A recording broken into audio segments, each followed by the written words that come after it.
Okay, welcome on into my hopefully long-awaited Pixar 31 on 31. I am not going to be using a guest appearance because it would probably cause like um, minor labor law type infringements because my 7-year-old neighbor wanted to help with this, but uh, I don't think that would be a very good idea. She might appear in other videos, but not this one.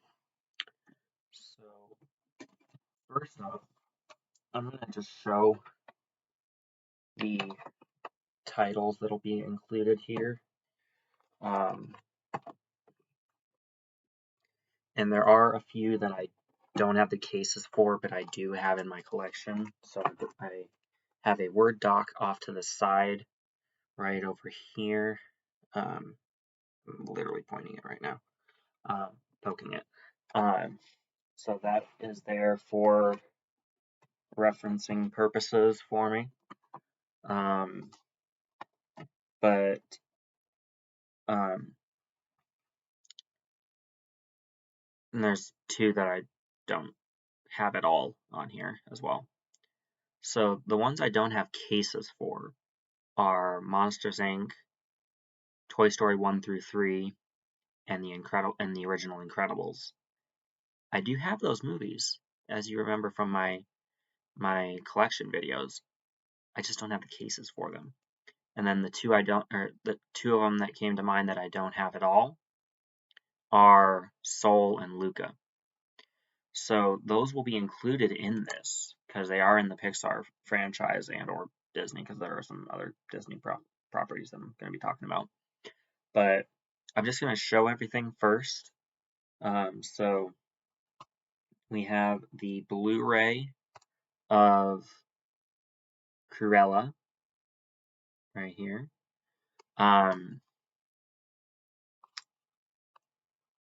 Yeah, and then I'll put this off to the side here for a second. Then we have 101 Dalmatians with Glenn Close as Cruella. 102 Dalmatians, also Glenn Close. Then we have a Blu-ray combo pack of Brave, A Bug's Life, something that I can only find the movie for and not the series. Disney needs to release this. It is a must. Buzz Lightyear of Star Command: The Adventure Begins. This has to either go on Disney Plus or be released on physical media, on DVD. It is so good, and Disney would break the bank with it. It would be very, very lucrative for Disney to release that, but they haven't. Then we have the Cars trilogy, 1, 2, and 3. And then there's Coco. Sometimes I forget this is Pixar, but oh well. Then we have Finding Nemo, the original.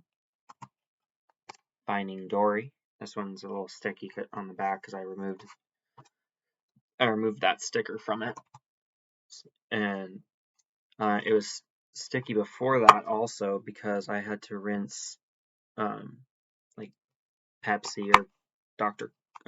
Pepper or something out of it. I don't know which one because I wasn't about to lick the case. Then we have Frozen and Frozen 2, both on Blu-ray. These are the combo packs. I do have the regular DVDs as well, but I got rid of the cases a while back because I have those. Then we have The Good Dinosaur, which is not a combo pack. This is just the Blu-ray, I think. Yeah, standalone Blu-ray. Incredibles 2. I already mentioned that I don't have a case for the first one, but I do have the first one. Inside Out 1, because there's a second one on the way. Monsters University. I don't have the case for Monsters Inc., but here is the Blu-ray combo pack of the second one, Onward, featuring Star-Lord and Spider-Man, Tom Holland and Chris Pratt. Little fun fact for you. Ratatouille, Toy Story of Terror, Toy Story That Time Forgot. Those are holiday specials, Christmas and Halloween. The Halloween special one came out while we were in Disney World one time, so that was fun to watch while we were there. Then we have Toy Story 4. Not a lot of people's favorite, but I find it very enjoyable. A awesome red case for Turning Red.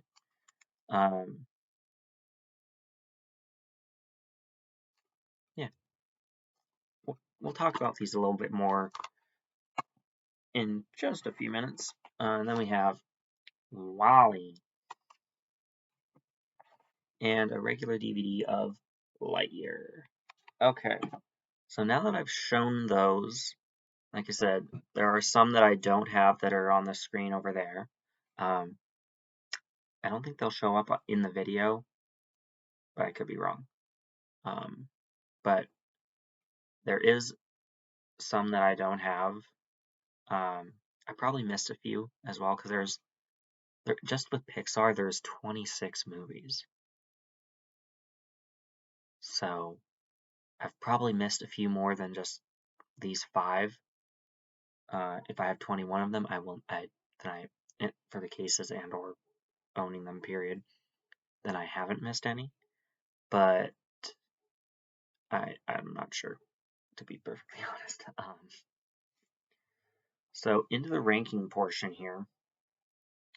This is kind of difficult. I do have them all individually ranked, but I also have some of like the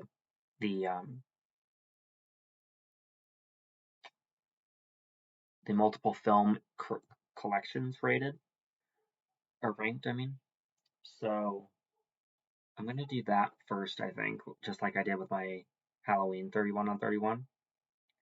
And there'll be a January 31 on 31, but I'm not sure how I'm going to go about that this time. Maybe I'll do more lighthearted stuff like this. Maybe I'll do something else.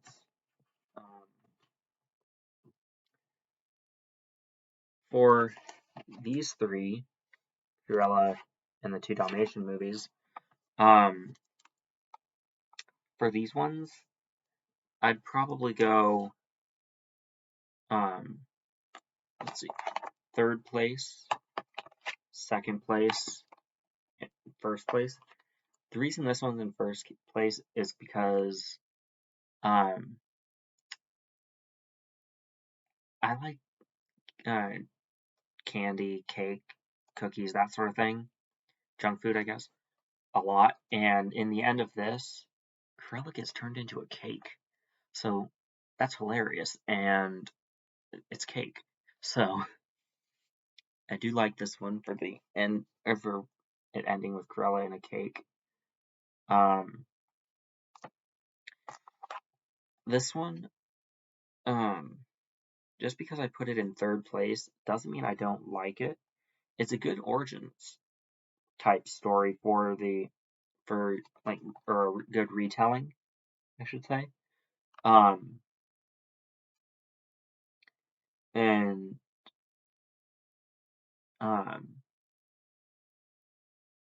yeah, it's a good retelling of a story. It just I like 102 Dalmatians and Cruella both more than this for some reason. And with Cruella, I like how it kind of showed that Cruella's been broken from a very early age, but events throughout her life have only made matters worse for her. Made her more crazy and mean and whatnot. There's a lot of good performances in this one. Emma Stone does really well as the title character. Emma Thompson does well in her role, and overall, it's a really enjoyable movie.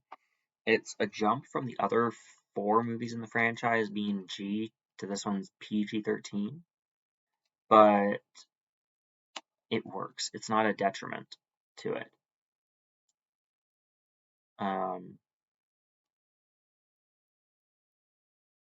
yeah. So I haven't checked out any of the special features on this one yet, but I probably will before too long. So that is my thoughts on these two, or those three, I should say. Next up, my thoughts will be directed towards the Cars franchise. Um, the first one was kind of a cool introduction to the Cars world. I've been trying to figure out where it fits into the Pixar theory because I'm one that thinks that this is a shared universe with the whole with all the Pixar movies are on one massive timeline. There are a lot of fan theories surrounding that being the case. But I like this one for it being like a good start into that type of that Cars Run world, I should say, I guess. I like this one because it built upon that world and became like a spy movie, and I do like spy movies quite a bit. Case in point, I bought the Blu-ray collection of the James Bond franchise when I already had most of the movies included on DVD. And then the third one,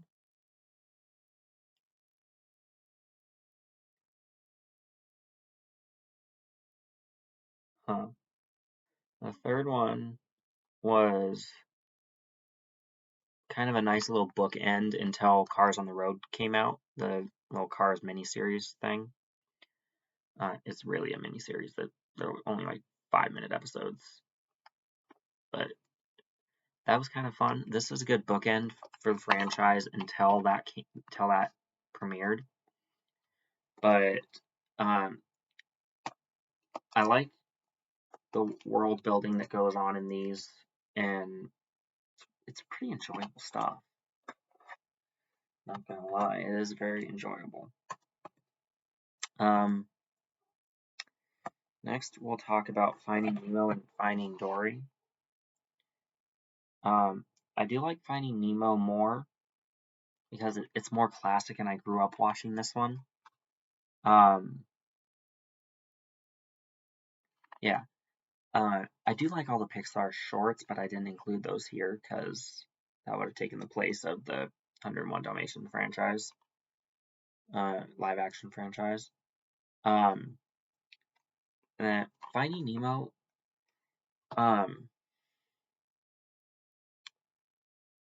it was good as sequels go, but like many people say about The Incredibles 2, it took way too long for this to become a thing.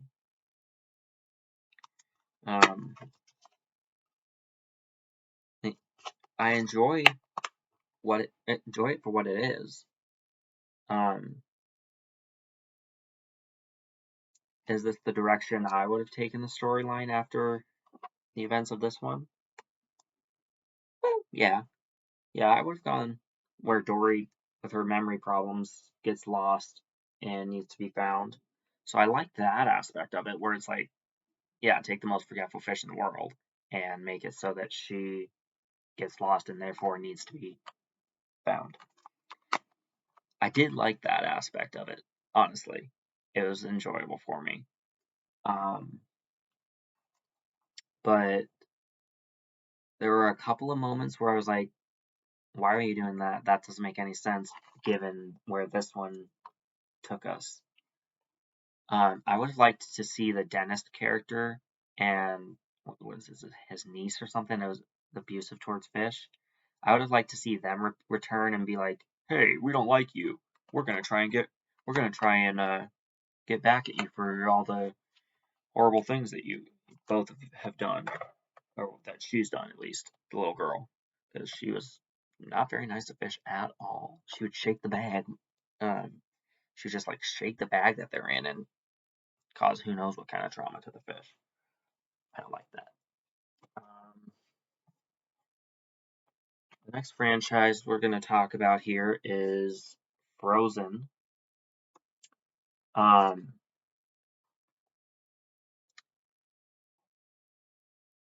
the original Frozen is probably my most watched animated feature, which is kind of surprising given how much I watch all the Toy Story movies, especially the first two, because I would watch those a lot, like a lot. And then this came around and I watched it 9 times in one day. I was the Frozen freak of the family. There you go. At least the household.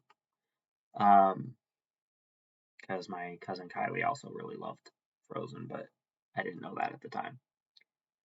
But yeah, the music is very memorable. I still have all the songs memorized that are in English. I don't have like the ceremonial one from the coronation or like the vocalizing from the intro. I do have Frozen Heart. Do you want to build a snowman? Um, First Time in Forever. Let It Go. Uh, Love is an Open Door and First Time in Forever Reprise memorized. I don't still have In Summer or Fixer Upper memorized. I did have Olaf's song memorized for a while, but it's been a while since I've watched either of these. And Frozen 2 did a really good job of continuing the story of Frozen 1 and putting them in new situations to test themselves. I thought that was really good.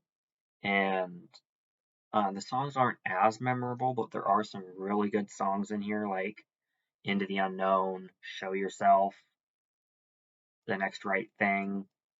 Those songs I really enjoy. Another song that was in this one that is a little easier to memorize is Reindeers Are Better Than People because it's very, very short. And that is reprised here with a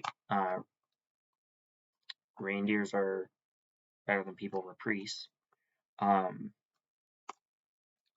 So there's that. Yeah. Next, we'll talk about the Incredibles 1 and 2. I only have the case for the second one, so let's talk about the first one real quick. The original Incredibles is probably one of the first superhero movies I ever saw before seeing Tobey Maguire as Spider-Man, which I'm actually rewatching. I rewatched the first two Spider-Mans on traditional Blu-ray recently. And then before starting this video, I started watching The Amazing Spider-Man 1 on 4K since I got it yesterday and did a video on it. Yeah. So with The Incredibles, it's probably as far as animated superhero movies go, it's probably the one that I've seen more than Into the Spider-Verse. Because for one thing, Into the Spider-Verse came out in 2018 and the Incredibles came out in the early 2000s or late 90s, something like that. So it's far older. I want to say it was like 05. It came out in like around 2005, 13 years before Into the Spider-Verse. So I had that same 13 years to rewatch it over and over and over again that I haven't had with Into the Spider-Verse. Into the Spider-Verse is a phenomenal movie, but we're not going to be talking about that very much for the purposes of this video, but it is fantastic. My dad and I just watched that last night on 4K, 4K on my up in my room, and it looked amazing. He thought the colors were more vibrant. I don't really have an eye for color. I see picture clarity. It would make sense for the color to be a bit more vibrant, I guess, because there's a lot more pixels on some systems that are in 4K than there is on a regular DVD, or even a Blu-ray. So that makes sense that it would look a lot more colorful, like more vibrant. But I don't really have an eye for that sort of thing personally. But now for Incredibles 2, I thoroughly enjoy Incredibles, the original. And like I just mentioned with Finding Dory, this one took far too long to be released. This one came out also in 2018, it appears. And that's another 13-year turnaround. And and from like when I was talking about Into the Spider-Verse and the original Incredibles. 13 years and a 13-year difference, and this one takes place exactly where the original left off. You have the Underminer show up in the end of the original, and then this one opens with him arriving and being like, haha, I'm gonna cause trouble. And they tease that he's gonna be the main villain of the movie when it's actually this character, the Screenslaver, who actually the goggles on the Screenslaver made him also a puppet, basically. The Screenslaver twist of it being one of the perceived good guys was really good. I won't say who in case you haven't seen The Incredibles for some odd reason, but I do like the direction that they were going with this, and I hope to see it be made into a trilogy. I just hope they don't take as long as they did to make it a 2-film collection, because it was far too long, and this one gets a lot of crap for having come out so long after the original while taking place moments after, or like during the final scene of it and beyond. So yeah. The next franchise we're going to talk about is Monsters Inc. and Monsters University. We'll start with Monsters Inc. That's another one that I've grown up watching time and time again. The original Monsters Inc. has a ton of quotable lines, like when like put that thing back where it came from, or so help me. We're rehearsing lines for the company play. It's called "Put That Thing Back Where It Came From," or "So Help Me." It's a musical. Very quotable, very enjoyable, hilarious stuff. This one's really funny too. Monsters University. It takes place before Monsters Inc., which usually would make it not as good, but it's actually a really decent prequel. It takes the Monsters Inc. World that we're familiar with, and shows what it was like when our main characters, Sully and Mike, were in college. And that's kind of cool to me, because it's like, I mean, they had to start somewhere, right? They had to start their scaring career somewhere. And younger Mike Wazowski was so adorable, and his eye was way too big for his body at that age. It's much more believable at this age that his eye would be that big. But when he was like a little tiny kid, it was like boom, his head was was entirely eye. It looked like, and it was funny. It was cute. They did carry over a couple of gags from the original in this one, where, um, like with Mike's school ID, it was only like this much of him, like from here up. It was like, I'm officially a college student. They did the same thing in the original twice when he was in the commercial for Monsters Incorporated, and was it like a barcode or something showed up right over his face, and then or no, not a barcode, like the Monsters Inc. logo showed up right over his face, and then in the or near the end, a barcode on a magazine covers his face too, and he's like, I'm on the cover of a magazine. uh, funny stuff. Funny stuff. Um, the casting is really good in this. Um, John Goodman and Billy Crystal both return to the Mike and Sully roles. Um, it was fun to see Randall in it again and have him not be such a pain in the neck as he was in the first one for the duration of the runtime. In this, he decides to be a pain in the neck after joining um, Roar Omega Roar. That's where are they? That's like this guy here. He joined that guy's fraternity, and so he kind of was like, kind of like the school bully, I guess.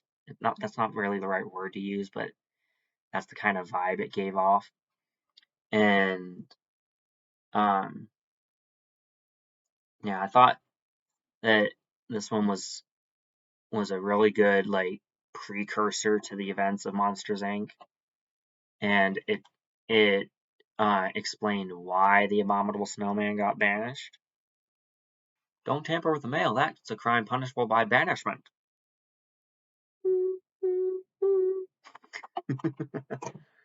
um, but yeah, I enjoyed the direction that was going. And there was this one slug-looking character that was extremely slow, and it was so funny. He spent the duration of a semester trying to get to his first class of the semester, and he's like, "Yo, the semester's over." The janitor's like, "Dude, the semester's over, and it ended already."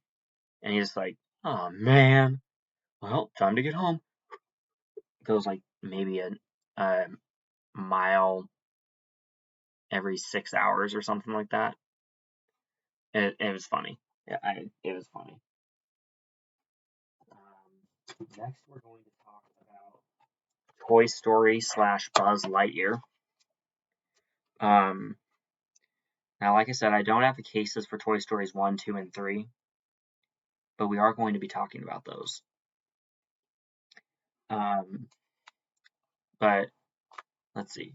We'll talk about the first two, then this, then 3. So Toy Story 1 and 2 both are things that I grew up watching hundreds and hundreds of times because I was definitely the target audience because toys used to be my movie collection. My movie collection used to be that of toys, more particularly Buzz Lightyear himself. Um, and when Buzz Lightyear Star Command came out, the movie, I don't remember if it was theatrically released or if it was like a direct to video type thing or like Disney Channel or something. But I thought it was done very well. Um, I believe that Tim Allen also voices this version of Buzz, if I'm not mistaken. I think this is voiced by Tim Allen. In this one, it's Chris Evans, aka Captain America, aka the Human Torch. But yeah. So I think when it came to this, they used Tim Allen. Yeah, starring Tim Allen. It says right there. Um, But let's see, where was I? I haven't rewatched this one recently. I was gonna try and watch it before doing this video, but I didn't get around to it. Not for any reason particularly, just because um, I was trying to watch through a bunch of other stuff, and then I was also collecting more and more, as you may have noticed from my haul videos being off the charts lately. um, but yeah, in the original Toy Story movie, I liked a bunch of like the banter between Woody and Buzz in particular, especially when he's like, "You are a toy." I think that was so funny. And then when they're at Sid's house, I like how that like Mrs. Nesbit sequence. He's like Buzz is kind of in a funk, understandably, because he just learned he's not a flying toy. And he's like, um, who would have thought that I'd be sucking down Darjeeling with Marie Antoinette and her little sister? Classic lines like that are from Toy Story. Buzz, I think, said both of those are just so funny. And when Buzz like tore off his little like communicator sticker thing, and then he threw his arm up to Woody. When Woody asked for a hand, he's like, very funny, ha ha ha. And then Woody tried making the toys in Andy's room, because Andy lives right next door to Sid, believe that Buzz and him were friends. And then he's like, and then Potato Head asks him what he's trying to pull, and he accidentally shows what Buzz's severed arm, and he's like, and they're just like, ah, he killed him. And yeah, great stuff. And then in the second one, um, I liked how Al of Al's Toy Barn kidnaps Woody to try and put him in a museum in Tokyo for a lot of money. Um, and then he has to drive all the way across the street to work on a Saturday. Very comedic. I love it. It's hilarious. And then this one opens with the toys in Toy Story getting a VCR um, of this movie, and Rex is like, all right, put it in. Or Rex tries putting it in, and it doesn't go in the VCR at first, and that, or like he can't get the VHS tape open. And Woody opens it, and he's like, "Oh, the tape is stuck. We're never gonna be able to watch it." He's like, "Just kidding." And he puts it in the VCR, and they start watching this, and um, again, I really wish that the series that came from this was available either on Disney Plus or DVD, because that series is so great and phenomenal and nostalgic. Because or I used to watch it all the time, and I really loved it. Um, then after then with Toy Story 3, um, I liked how Andy went off, or was getting ready to go to college, and he was going to put the toys minus Woody in the attic and take Woody with him to college. But then his mom was like, "Andy, this goes in the trash, not right under where the attic ladder is." And she puts him on the curb, and they use Rex's tail to try and cut their way out. And all the while, Woody thinks that they're still in the trash bag and goes slashing open trash bags trying to find them, making a huge mess in the process. And Sid reappears as the garbage man, and it's great. It's funny. And then the two holiday specials, these guys came in before this, and this one came out.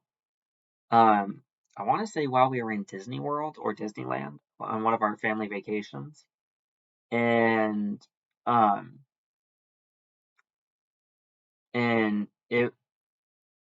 um, it's only like 22 minutes, so it's really short, but it shows kind of more of what the toys went through um, after the events of the third movie, and this one does as well.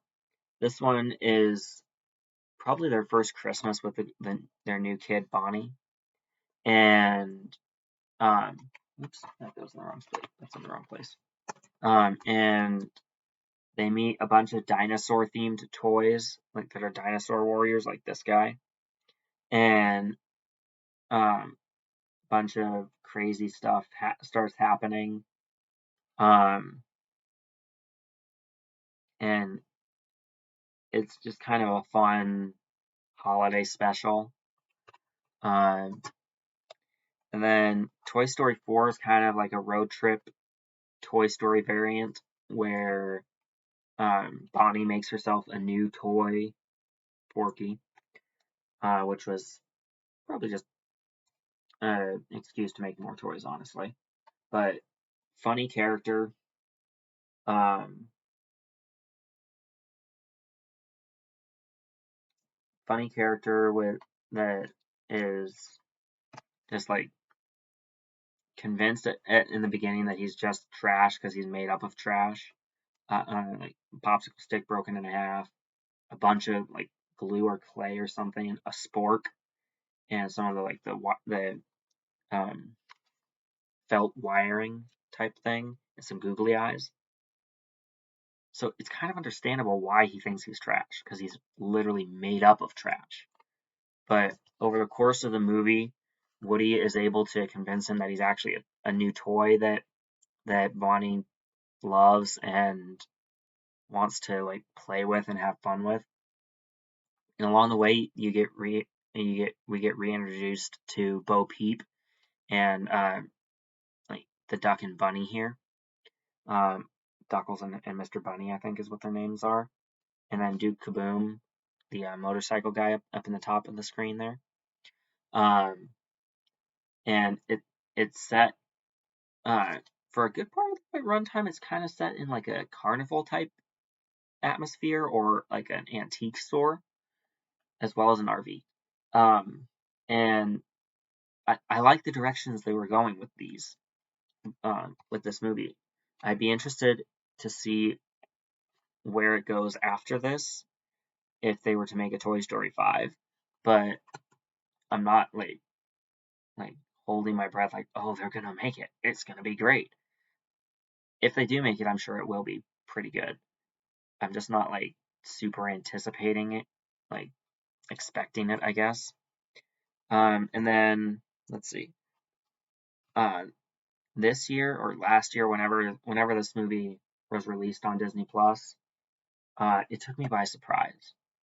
Um, I missed it when it first came out, but I have since watched it 3 or 4 times, I think. Socks the robot is definitely my favorite part, and Chris Evans does great as Buzz. Uh, and I like some of the ragtag or ensemble of characters, like the new rookie characters with her and these two, which I now have in Lego. I don't remember these guys' names, but this one is the granddaughter of Director Hawthorne, who used to work with Buzz. Uh, is it director or just captain? I think captain. Anyway, um, I liked all the stuff that they offered in this, except for a couple of things. But I liked how it showed in the end him getting that classic Buzz Lightyear look right there that is present in the Toy Story franchise as kind of like connective tissue for the franchise. I liked how the round button on Buzz, rather than being used to activate his wings initially, activated like a full body parachute cocoon type thing. I liked that for like if you need to get out of places or like cause a scene or like stop a scene from being caused or something like a pufferfish. It's like a pufferfish defense kind of. And I thought that was really funny. I love Socks the cat. Socks is very funny. The Zurg twist if you haven't seen it, I'm not going to spoil it for you, but there is a Zurg twist, and it is done really well. I believed it was very believable, a believable twist. Of course, in Toy Story 2, there's the twist that Zurg is Buzz's dad, and I believe that's carried over into this one, where Zurg is Buzz's dad as well. And they gave it a new twist in this, which I thought was deserved and very well done.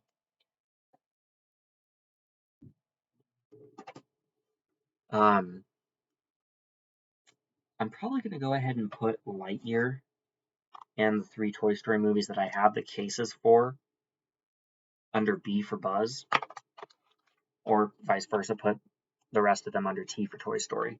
But for now, I'll put them under B for Buzz. Now, the individual movies that we need to talk about that we haven't yet, will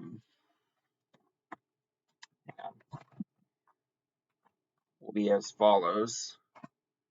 We have Brave that we'll be talking about. Oh, let's go ahead and talk about it right now, I guess.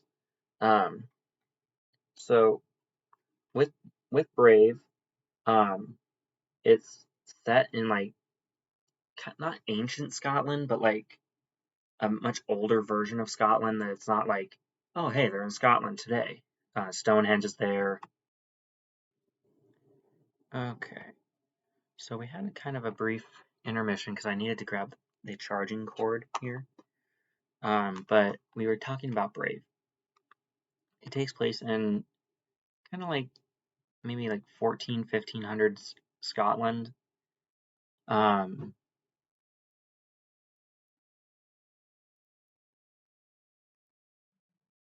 like there's more than one, Pixar short on here. Because there's La Luna and The Legend of Mordu. Let's see.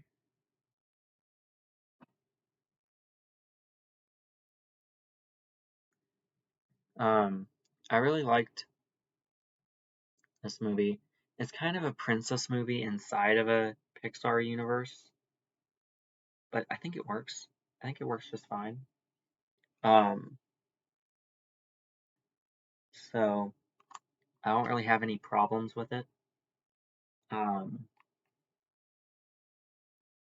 I heard that making Merida's hair took the animators a really long time because of how much hair she has. It's like poof, she's got a huge mane. Anyway, moving on. The next one up that we're gonna talk about for a little bit here, or for a second, is Bug's Life. I got a 2-disc set collector's edition, perfect edition for someone like me.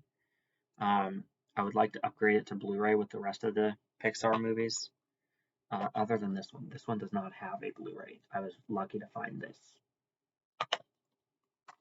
But Bug's Life came out shortly after the original Toy Story. I want to say it went Toy Story, A Bug's Life, Toy Story 2, and then The Incredibles, and then Cars in there somewhere. The world's first DVD created directly from the digital source. It says that on the back. Anyway, yeah,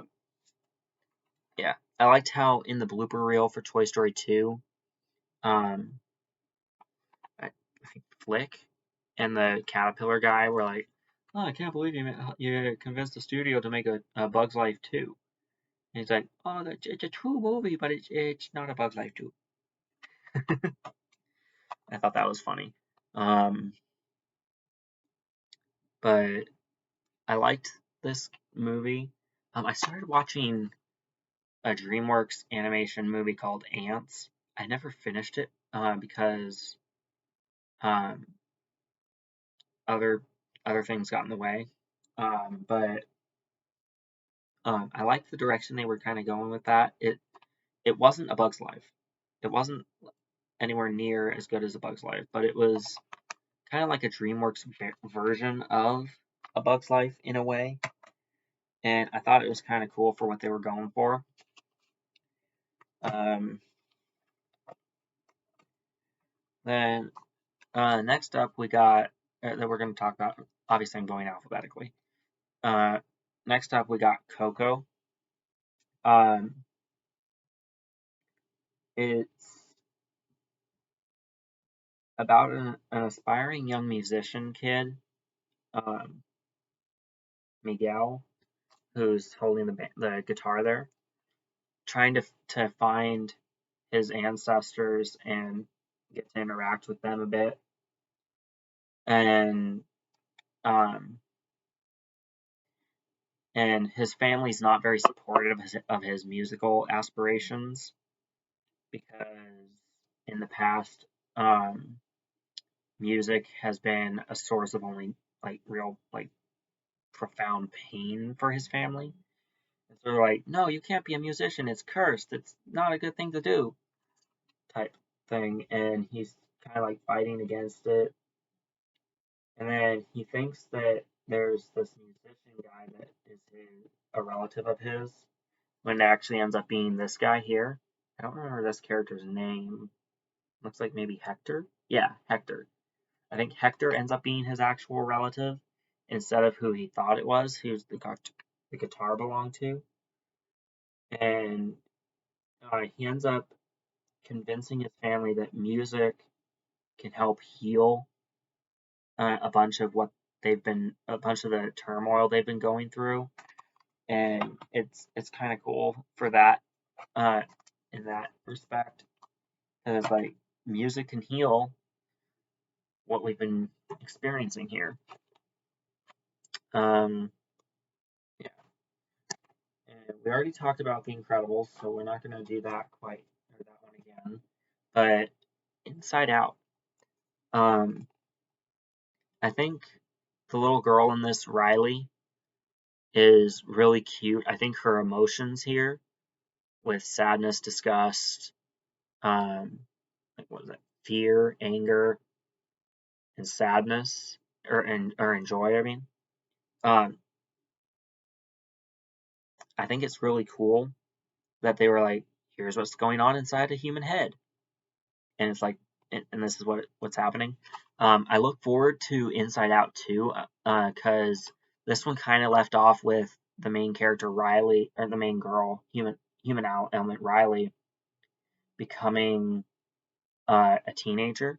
And for the duration of the film, she's 11, but it starts to like transition her into being a teenager, sort of like middle school aged. Um, and it's just such a fun installment in the Pixar universe. And the animated short Lava is so cute, so cute. Um, okay. Next up is one that I don't have in my collection, and that is Luca.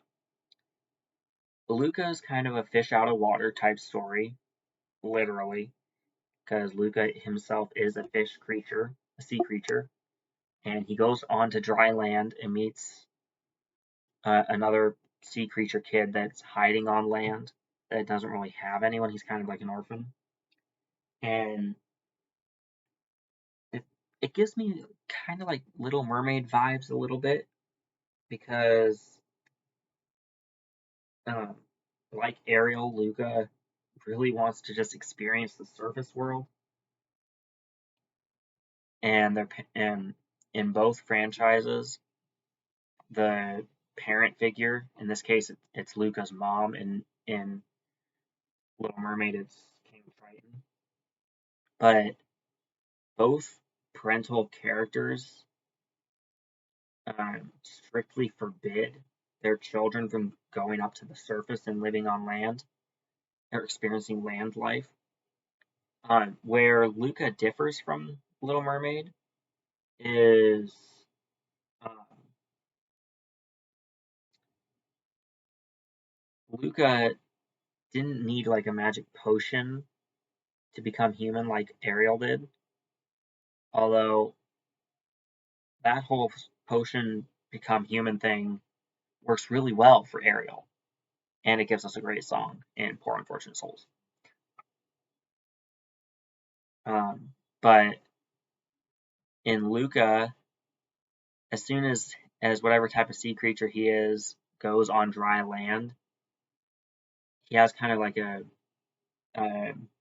camouflage type thing where he looks like a human until he gets wet. Then he looks like a sea creature again. But it's it takes it in an interesting direction, and it's a lot of fun. Really enjoyed Luca. Then we have Onward, and like I already mentioned, um, Chris Pratt and Tom Holland are both in this movie, and they play the two brothers on the front of the packaging there. The one holding the staff is voiced by Tom Holland, and the heavier looking one in the jean jacket is Chris Pratt. And it takes kind of like a fantasy world and makes that this movie's version of Earth, kind of. It's like an alien world that was influenced by the ship in Wally that all the humans were aboard. It kind of a world influenced by that a little bit, and it shows like what if um, what if you were to take the ship from Wally and have it crash on an alien world and have civilization start over from that wreckage, and you get a bunch of mystical creatures like elves, um, centaurs, unicorns, little dragon lizard things, um, and um, and like this type of character. I don't know what that kind of creature would be called in mythology, but yeah. And then there's gnomes, pixies, um, pixie biker club. So I think that all works pretty good, and it makes for a very interesting story that is kind of also a coming of age story in a way, because Tom Holland's character Ian learns a lot over the course of the movie, and he learns that he's magical, hence the staff. And his older brother Barley, Chris Pratt, kind of like teaches him how to be this wizardy guy because he used to play D&D a lot. Um, and oh, Manticore. That's what kind of creature that is. Manticore. So the winged creature that I pointed at right there, Manticore. Um, yeah, it's just it's really funny, and it takes itself a little seriously at times, like, but it's not um like it takes itself too seriously to be enjoyable. But it does have like it's kind of like a treasure hunt, honestly, and I like treasure hunts, so Onward works really well for me on that level. Um, then Ratatouille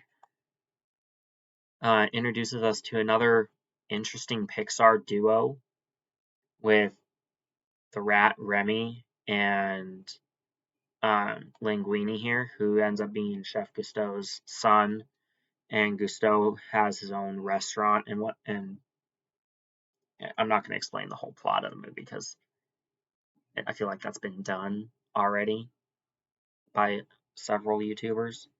Um, but I want to upgrade this to Blu-ray, but I haven't yet. I want to upgrade all the Pixar movies to Blu-ray that I haven't done already. maybe even 4K if they exist. I know I want to get the Toy Story series on 4K as well as Lightyear. It's over behind me somewhere. But um, and kind of like the character development between these two characters. You believe that they would kind of. It's believable that they would try and be a couple while working together and try and make that like dating a coworker thing type setup work and like not be a distraction, and it becomes a major distraction. And then he shows her that Remy was the one cooking the whole time, and it kind of freaks her out at first, and then she's like, "Huh, but you've made a lot of really good dishes by being a puppet." Fun stuff. Um, would I like to see a Ratatouille 2? Sure, I think it'd be an interesting thing. Um, but yeah, there's that. Then we already talked about Toy Story with Buzz. Next up would have been Soul. Um, hopefully I didn't miss. Hopefully I didn't miss anything. But Soul is interesting. It's kind of similar to what they were doing with Inside Out in a way, but it's not just a rehash. It takes it in kind of like a different direction. Instead of being a story about emotions, it's a story about one's soul, hence the title. And the soul itself finds another soul that it wants to be friends with, and they both go down to Earth and inhabit their bodies. I think one of them ended up being a cat or something, and it was funny. It was an interesting take on souls, to be honest. That's what it's all about, is souls, and it's interesting. It's not like, oh, this is kind of creepy. It's kind of creepy to think about. It's kind of cool. It's interesting. Then we have Turning Red. Turning Red. Um, kind of a coming of age story, like Onward is, and it's about a little girl who can turn into a giant red panda. I'm not sure if I can get that to zoom in properly enough, but there's what the little girl normally looks like. It's not gonna zoom in enough, but maybe we can show it on the inside. Um,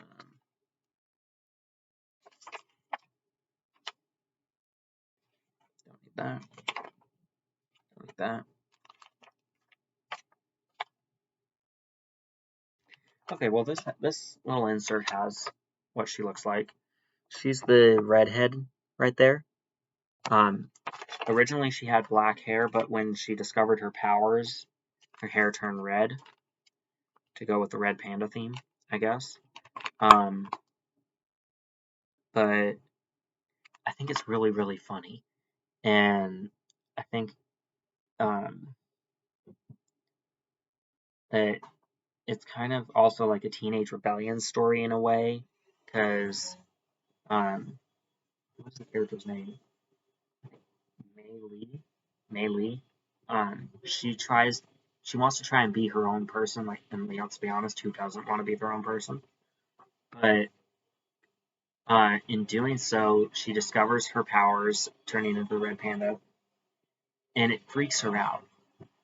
And she's like, "What's going on? I don't know what this is, but oh no, what's happening to me?" And her mom, um, her mom finds out that something is up, and she tries to shut down the whole transforming into a red panda thing because her mom and grandmother were both also red pandas, and her mother kind of lost control and almost extremely badly hurt some people. It takes place in Toronto, Canada, I believe. Um, and yeah, it's just the relationships are believable. The friendships are believable. It's just a good solid Pixar movie, and I thought it was really funny, really good. One of the ways that May rebels against her mom is in trying to go see a concert that her mom expressly forbid her from going to see because she didn't think the music was a good thing for her to be listening to. But just the musical genre itself, and so it's fun, it's entertaining. It I'm not sure where this is going to end up being ranked in the long run, but it is a very interesting movie. I would love to see a follow up of where her and her mom's relationship ends up after the events of this movie. Yeah. Um, oh, whoops, I forgot to mention one. The Good Dinosaur. I don't know how I missed this one. This one is it obviously since it takes place in dinosaur times is where the Pixar franchise timeline begins, followed by um, where is it? Followed by Brave. Um, Turning Red also has a red case like Cruella did, and Avengers: Age of Ultron has a red case for the Blu-ray. So does Black Widow's Blu-ray. The 4K for Black Widow was a regular 4K black case, which is fine. It's fine. Um, yeah, this one is interesting. There isn't a whole lot of dialogue in this, but there is some because um, the little kid on top of the dinosaur there kind of has a pet dinosaur that he's sitting on top of, and I don't know if it's in the Jurassic era or one of the or like the Cretaceous period or something, but it it's a very enjoyable little story here. Um,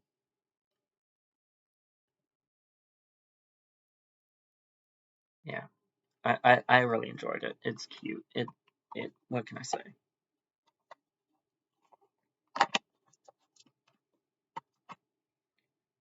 Then we got Wally. I mentioned Wally a minute ago when I was talking about Onward, and um, for a pretty good portion of the movie, Wally is aboard. I think it's called the Nostromo. It doesn't say on the back of this, but he's aboard a ship run by or that is basically run by a robotic autopilot steering wheel, and he has a crazy adventure linked with or with the other robot here, Eve. He mistakenly calls her Eva because that's what he thinks she said her name was, and he finds a plant, and Eve wants the plant to show that Earth is habitable again. Um, Part of me wants to get the Criterion 4K of Wally, just because I don't have any Criterion yet, and why not start with Wally? And then Mo was pretty funny. I didn't know that was the character's name until I was working at the fall fair, and Mo was the answer to one of the 20 questions games that I played with a bunch of my buddies from the fair. And I was like, wait, I know who you're talking about, but what's that character's name? I didn't know. I don't know. Now I know. Mo. Mo. And so yeah, really cute movie, really enjoyable. It shows what would happen if technology became unchecked. Technology would take over and make us a bunch of fat blobs. Yeah, Wally ends up finding a bunch of relics from humanity while cleaning up the Earth, making it habitable again. He finds a Rubik's Cube, he finds a TV, he finds light bulbs, he finds a bunch of spare parts to keep himself in fit condition.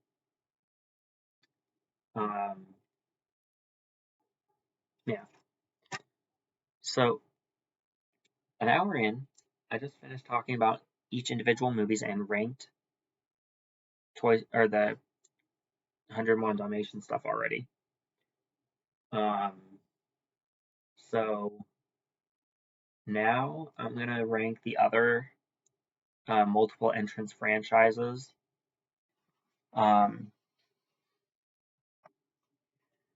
So with the Toy Story universe,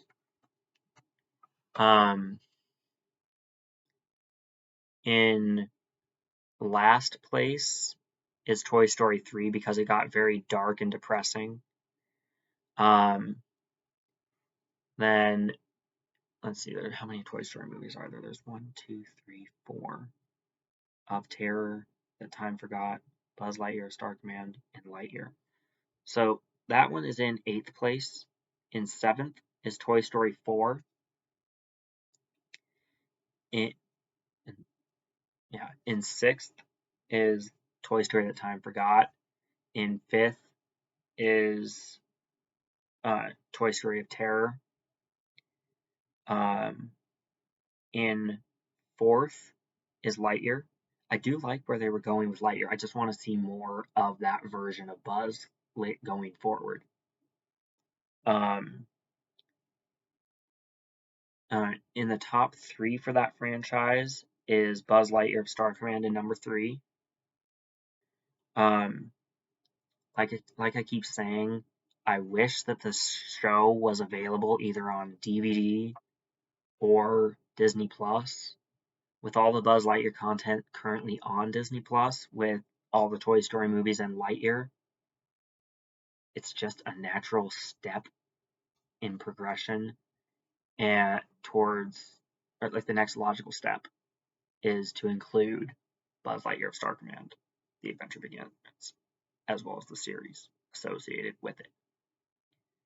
It would make too much sense. That's why it hasn't been done yet. It would make too much sense, but it would make a lot of money. It would probably cause a lot of Disney fans my age to sign up for Disney Plus, but they're not doing it for some reason. So Disney executives, get to it. Put Buzz Lightyear on Disney Plus. It's a must. So yeah, there's that bit of this. With the Cars series, I'd probably go last, runner-up, favorite. With Finding Nemo and Finding Dory, Finding Nemo wins, obviously, in first place for that franchise.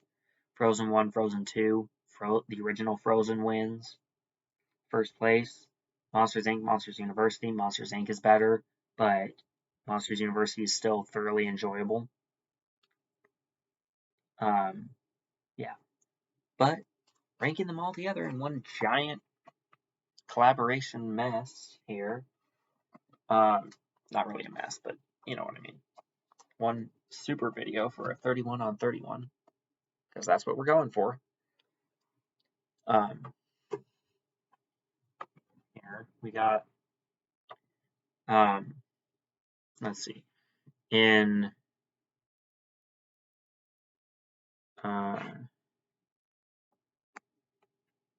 last place,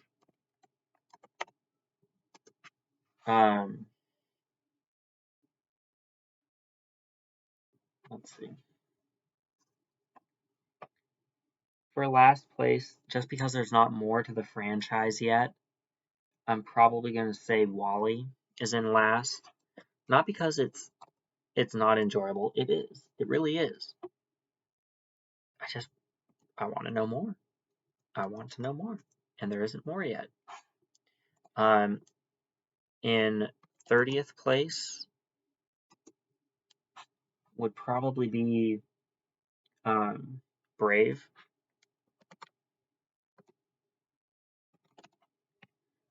So we have last place, next to last place. In 29th place, I would put A Bug's Life, because again, there's not more in the franchise to try and draw a bigger audience to it. So A Bug's Life comes in at number 29 in my ranking. I enjoy the direction the story was going. I just want to know more.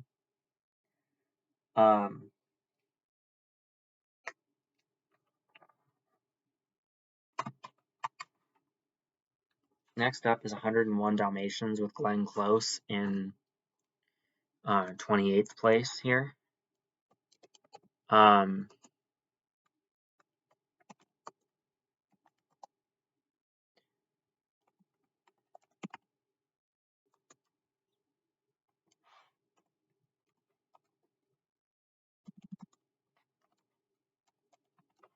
Sorry, I'm taking notes as I go. Oops, I misspelled Dalmatians. My bad. It's an A-A-N-S, not an O-N-S.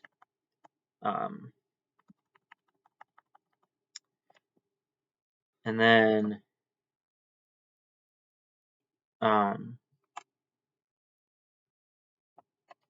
in 27th place, I think I'll put Finding Dory there. So Finding Dory is in 27th place. Not because it does anything particularly wrong, just because that's not exactly the direction I would have gone.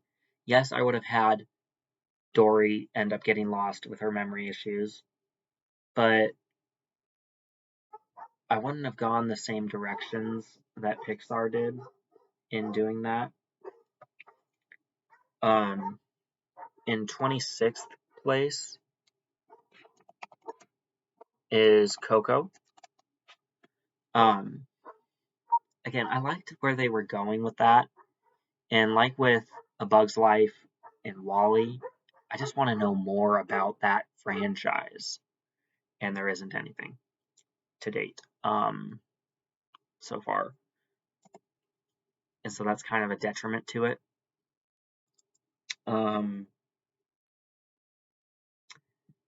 In 25th place is Toy Story That Time Forgot.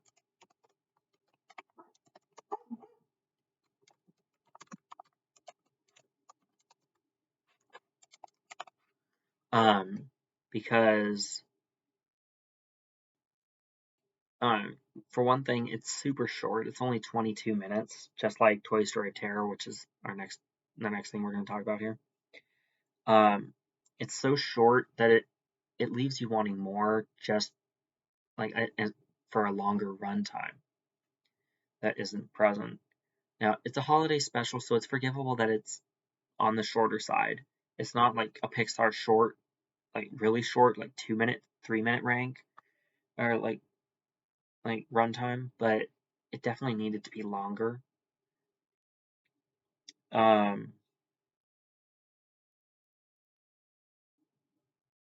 we talked about The Good Dinosaur yet? I think we did. No. Okay. So in 24th place, real quick, is Toy Story of Terror. That was a really good Halloween special, but it falls short in the same way that the previous one, Toy Story The Time Forgot did, and that it doesn't have a long enough runtime. And I wanted to dive into like a full-on Halloween Toy Story movie, and we haven't been able to do that. So that is a little bit frustrating for me. Next up, in 23rd place, is The Good Dinosaur. It seems like a logical starting place for the Pixar theory to take place in. I don't recall there being any sort of reference to the Pizza Planet truck in that or any of the newer ones. Like, I don't remember seeing it in Turning Red or Onward or Soul or Luca. But there are a lot of Pixar movies that have the Pizza Planet truck in it in one way or another.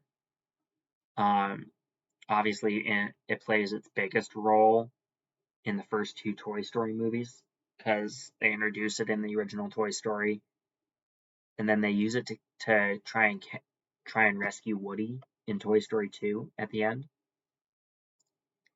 So that's kind of a fun little nod. And then Jesse ended up appearing as a toy in like a non-sentient toy in Monsters Inc., which I thought was really cute. A cute little like, hey, these could be in the same timeline here type thing. Before toys became sentient, there was that. There was a Buzz Lightyear toy in Finding Nemo as well that I think almost got flushed down the toilet or broken or something. That was interesting, fun to see. Fun little like Easter egg, like let's see if you notice this. It's designed to be noticed and be like, hey, we're referencing ourselves. It worked pretty well. It was funny. Uh, yeah. Anyway, um, The Good Dinosaur. It's a cute movie. Again, I want to know more about that series. Hopefully, there's a sequel coming. Get on it, Pixar. People would like that, I think. In 22nd place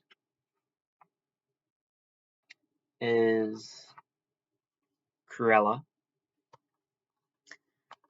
You might be wondering why, if it ranked higher in the franchise ranking, is it so low here? The answer is because while I do thoroughly enjoy this version of the characters that are involved, there are other movies in this collection that I like just a little bit more. So it's not me saying, oh, Cruella's horrible. It's a terrible movie. No, it's not. I like it a lot. I just like other ones more. Um, let's see here. Um,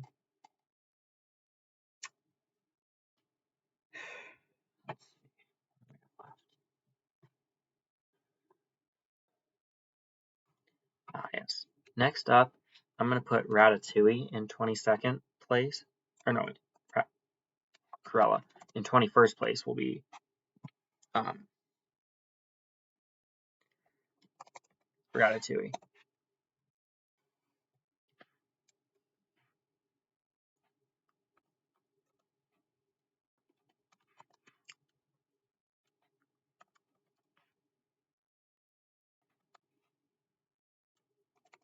Sorry, I'm looking at how to spell it since I have the case right over here.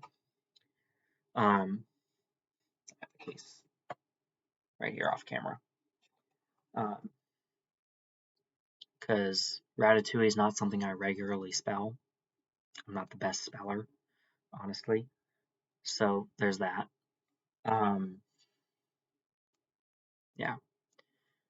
In 20th place,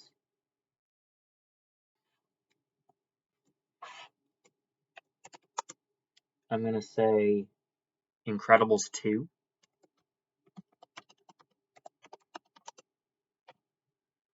Just because it took way too long for it to come out, that for as little amount of time passed in universe versus as much time as passed in real life, it made it harder to believe that that was the continuation with such a small time gap, just like Finding Dory. takes place immediately following the original movie, pretty much, and yet came out a a few years later. If it was the kind of case where it's like a 2-year turnaround like you get with Iron Man to Iron Man 2, that's more understandable because that's a short enough amount of time where it's like there's still a lot of interest in the characters. But yeah. In 19th place is going to be Cars, the original. Or no, Cars 3. Cars 3 is in 19th place. Because I wish it kind of stayed as a spy movie like the second one was, and they brought something new to it. What they brought that was new to it, worked really well. I don't really have a problem with Toy Story I keep saying Toy Story with Cars 3. It just I like the first two more, and especially the second one. I like the spy movie aspect. Um, it kind of ties into some of Mater's Tall Tales, which is funny. A funny series. Definitely check it out if somehow you missed Mater's Tall Tales. It is hilarious stuff. Really funny. Do those count as Pixar shorts? Probably. I would count them at least. Anyway.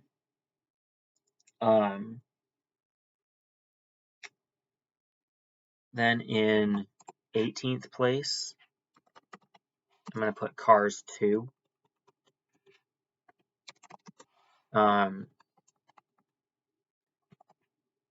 And that's just because there's a lot of movies that I like more than this, more than Cars 2, even though I do really enjoy the spy movie aesthetic.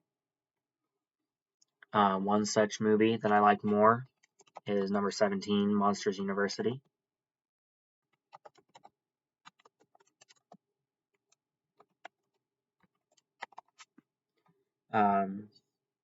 I was super excited when I saw the Blu-ray for it at, where did I get it? Looks like I got it at Mission Thrift, a Salvation Army run thrift shop, I believe, or rescue mission, something like that. All the proceeds go to charity, which is awesome. I love that. Yeah, let's see. Then in 16th place is the original Cars, Cars 1. It's a good starting point for the franchise. I enjoyed the direction they were going. Owen Wilson is phenomenal, and Larry the Cable Guy is phenomenal in their respective roles of Lightning McQueen and Mater. Cars on the Road was a very enjoyable little mini series of like 2 to 5 minute episodes. I thought they did really well with each episode. They really like jam packed each like little tiny episodes with a bunch of fun side stories. And I really enjoyed it for that. In 15th place, have I talked about Onward yet? Don't think so. No. So in 15th place, I'm gonna put Onward. Just because I don't understand the whole D&D structure that they were going for with that. I've played D&D a couple times, Dungeons and Dragons, but I never really got very good at it, and I really suck. I'm really, really bad at it. But it has a lot of good humor. It's got a lot of heart. It's got characters that you want to know more about. It's a great movie, let's be honest. Onward is great. I would love to see a sequel to Onward where it's like Onward 2. This time it's more of a musical, maybe, or a spy movie, something like that. It's fun. This one's a treasure hunt.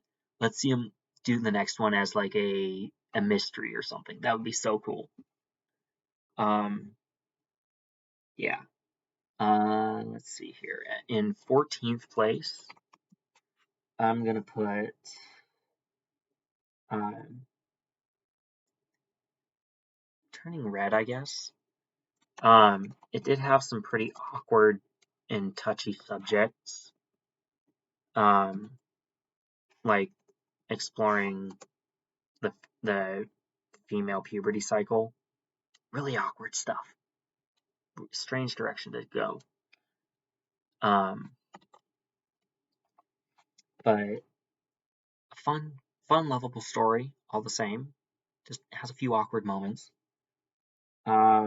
Next up in 13th place, I don't really have a whole lot to say about Turning Red. I'm sorry. Um, in 13th place, I'm gonna put Inside Out 1, or the original. I look forward to what they're gonna give us with Inside Out 2.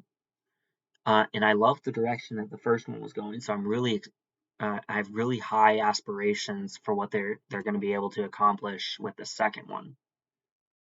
Hopefully, they have existing characters return, like Bing Bong was hilarious. I would love to see him be brought back.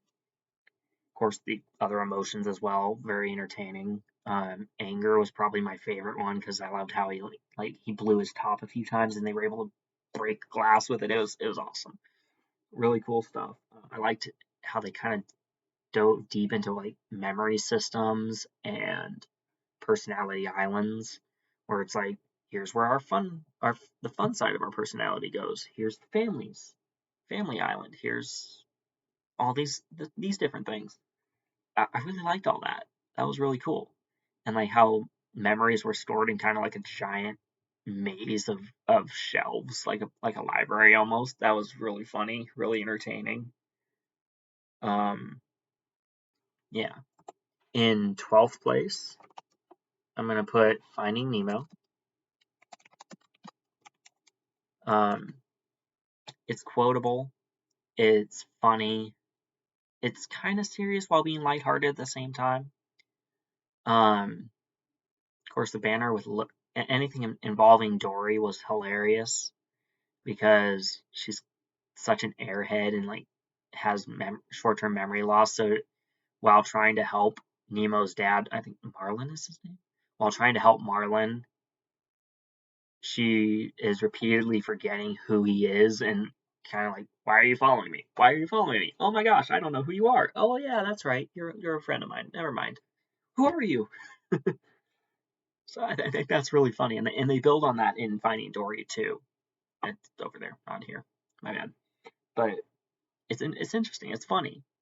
Um, in 11th place, have I already talked about this one?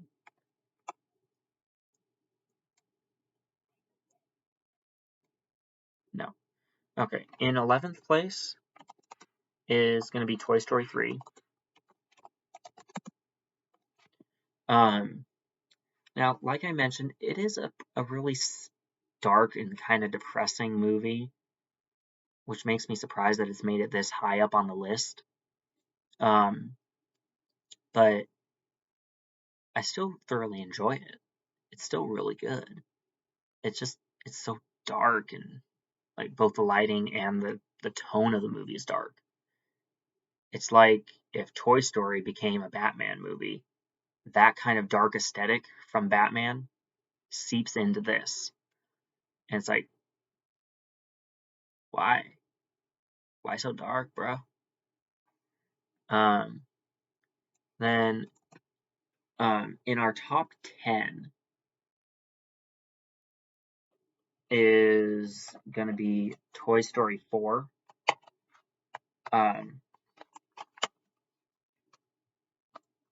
yeah, Toy Story 4 begins our top 10 here. Give me a second to write this out real quick. Yeah, because it's more lighthearted than Toy Story 3 was. I think they learned from making it the third one too dark. They made this one a little more lighthearted while still having some pretty serious like self-talk type things going on with Buzz thinking that his voice changer thing, or not voice changer, his voice presets are like his conscience. Because what he said, he listens to his inner voice. He was saying what he was talking about, listening to his conscience, and Buzz thought, huh. So I listened to my voice box to find out what to do. Okay, cool. Yeah, there we go. That's not what you're supposed to do, but it was funny. That's not what he meant, which makes it all the funnier. Let's see.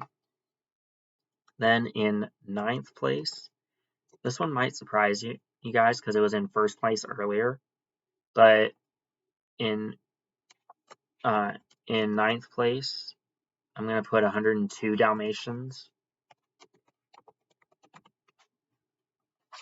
Not because it does anything wrong or anything like that, just because obviously I don't think it does anything wrong to begin with, because I very, very much enjoy that movie.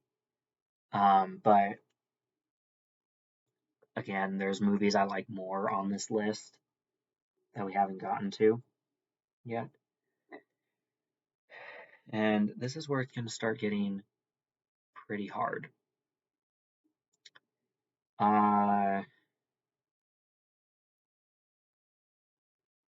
In eighth place is going to be Luca. Oops. It was a nice coming of age and fish out of water story about a kid that meets a boy that meets a new best friend that really wants a Vespa, and he convinces Luca that he also wants I think Alberto was his friend. Alberto teaches Luca that he also wants a Vespa, and so they enter this triathlon event to try and win prize money to get a Vespa. And it's really cute and it's a good story. And they meet a girl along the way that is fun and fun to see them interact with, and it takes place in a small little Italian town, so that's kind of cool. Um, and then we got in seventh place here. Moving on, we have, let's see, seventh place.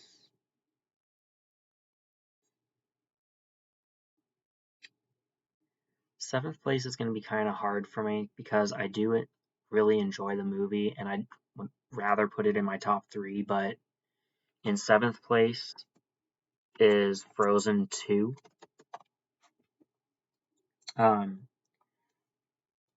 Frozen 2 is not as good as the original. It doesn't have songs that are as memorable as the original. It does have memorable songs, but they aren't as memorable as the original movie.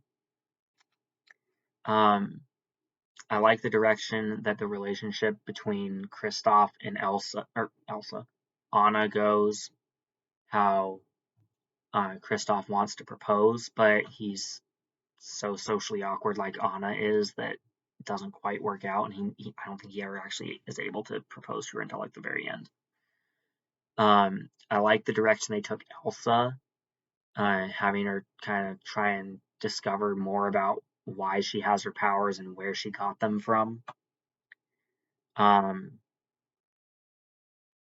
In let's see, in sixth place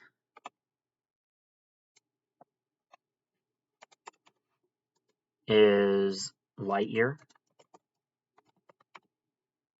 I want to know more about that series. I want to know more about what goes on after the events of Lightyear, because it kind of teased that Zurg didn't die and that he's going to be coming back and being a threat again. I need to get one of these movies out here. So, yeah. So Lightyear is in 6th place. In 5th place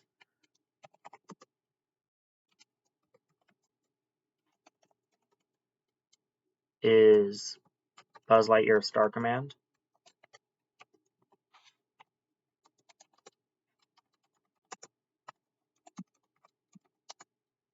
The Adventure Begins.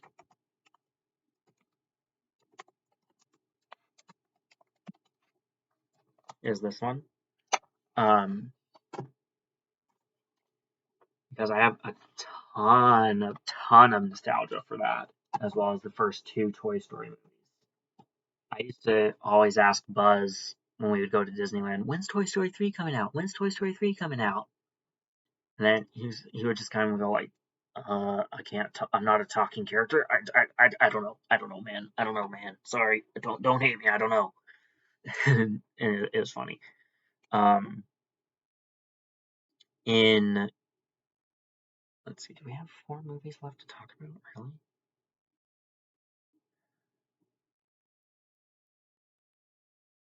Oh, yeah, we do. I guess. In 4th place is the original Monsters Inc. Um, a lot of really funny moments in that, um, and the friendships and the rival the rival relationships work. They're believable.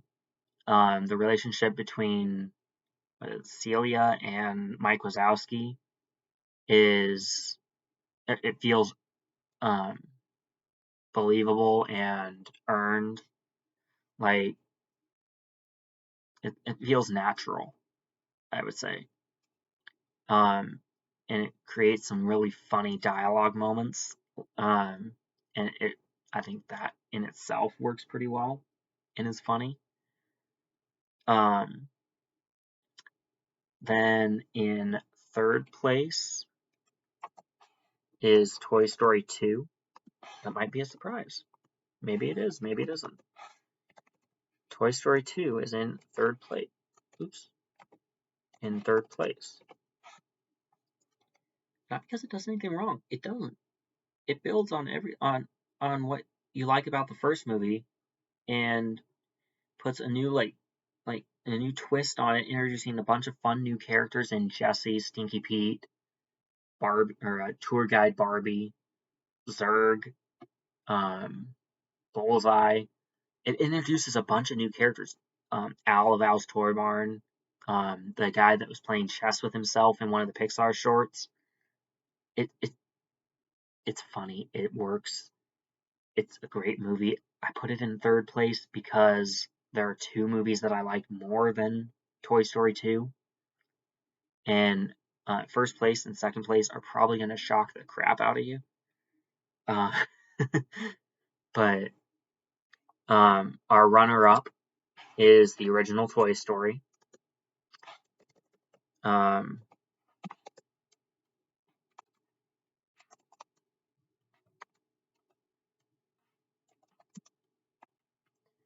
our runner-up is Toy Story 1. And while I have an extremely high amount of nostalgia for it, I put it lower because there's one movie on this list that really takes the cake that I've probably watched the most. Probably watched this movie the most in one day than I have any other movie in a single day, and that is in 1st place, Frozen. Frozen is in 1st place for this ranking because the songs are earworms and in a good way. They're earworms in a good way because they get stuck in your head and just a lot of the songs are cheerful and bubbly and fun to listen to and sing along with. And I used to have the choreography for Let It Go down or memorized. Not the case anymore. I probably couldn't do it without watching it again. But yeah, I really love the original Frozen. It's not that Toy Story or Toy Story 2 are worse than Frozen. Not by a long shot in any stretch of the imagination. I really love Frozen. It's as simple as I can make it. Um, and so that's why Frozen's in first place here. It's it's just one that I thoroughly enjoy, and probably the movie I've watched the most in a single day, the most number of times in a single day before. A runner-up for that would be the Avengers from 2012. I once watched that 4 times in one day, which is kind of like the tip of the iceberg compared to 9 times for Frozen, and it works really well. Frozen is a very enjoyable movie, and the relationships are believable. You want to cheer on some of the characters, even Elsa when she's kind of making a mess of things. You want to cheer her on anyway, and hope that she sees the error of her ways and is able to change and adapt from it. And yeah, it's just a lot of fun. A franchise that I would love to see a third installment in, and not have it take as long as Frozen 2 did. I would like, if say 2024 were to bring us Frozen 3, that'd probably be about the right turnaround from the original, I would say. But there you go. That is my December Pixar / Disney 31 on 31. Boy, this was hard. This was hard because there are a lot of good movies in these franchises, or in these universes. In addition to the Pixar movies all being linked on a single timeline, I also think that a bunch of the original Disney properties, like the princess movies, I think all of them are linked. I think Tarzan is linked to the princess movies and all that. I think it all shares a timeline too, which, if Disney confirms that is in fact the case for both Pixar and some of their other series of movies, then it'll be a cinematic universe that dates back a lot further than the MCU. So there you go. That is my 31 on 31. I hope you enjoyed it. We're at basically an hour and 45 minutes. Yeah, probably by the time I'm done droning on, it'll probably be 1:45, an hour 45. Right now it's an hour 43 almost. But I'm still working on getting Blu-rays for a bunch of these, and when I do, I'll be replacing the DVD cases with that of the Blu-ray and or 4K cases, because I want to get the Toy Story series on 4K personally. But yeah, I look forward to revisiting a bunch of these movies soon, particularly Frozen and Frozen 2 and the Toy Story series. And yeah, next month's 31 on 31 will probably have something to do with Spider-Verse movies, as well as maybe some Iron Man and Captain America stuff, or Avenger titles. We'll see. I haven't quite come up with a real plan for what I want to do with that one. Maybe I'll have it be horror movies again. Maybe I'll have it be superheroes, like maybe superheroes in general. That'd be kind of cool. Like maybe take some like DCEU or like Dark Knight trilogy stuff, some of the original Superman things, and rank them together with some of the MCU titles and some of the other Spider-Verse or variations, like Tobey Maguire's trilogy or Sam Raimi's Spider-Man trilogy, the Mark Webb Spider-Man franchise, stuff like that. I know I want to do another ranking with the Spider-Verse movies. in preparation for Spider-Man Across the Spider-Verse next year. I'm very much looking forward to that. I have high hopes for it because Into the Spider-Verse was so good that Across the Spider-Verse can only be better, or if nothing else, just as good. So yeah, I'm gonna end it here at 1 hour 45 minutes, and hopefully you enjoy my channel and like and comment, comment and subscribe. I'm trying to build up I'm trying to earn a fan basis, and I'm having trouble getting the word out about my channel. I have my channel posted on a picture at church, but either people don't like watching people talk movies a whole bunch as much at church, or they don't like some of the movies that I choose to talk about. Which, that's fair. That's fair. But anyway, I'm trying to get to spread the word about my channel as much as I can. Tell your friends, tell your family members, tell your extended family members, aunts, uncles, cousins, whatever. And if you have kids, tell them, like, hey, check out this YouTube channel. It talks about movies in a very in-depth and knowledgeable fashion.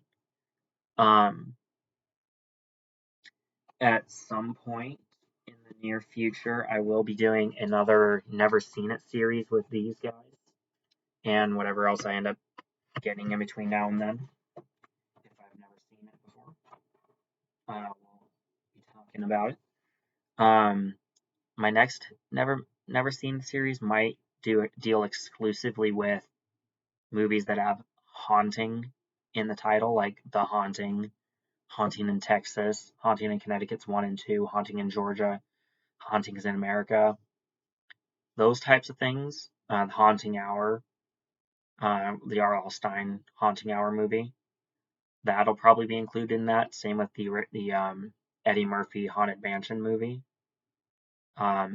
If it gets released on physical media, I'll also include Muppet Haunted Mansion, because that was a real good diamond in the rough, that worked super well. I thought it was a really good Haunted Mansion movie and a really good Muppet movie, and it blended the franchises so well that it was really good and enjoyable. I thoroughly enjoyed it.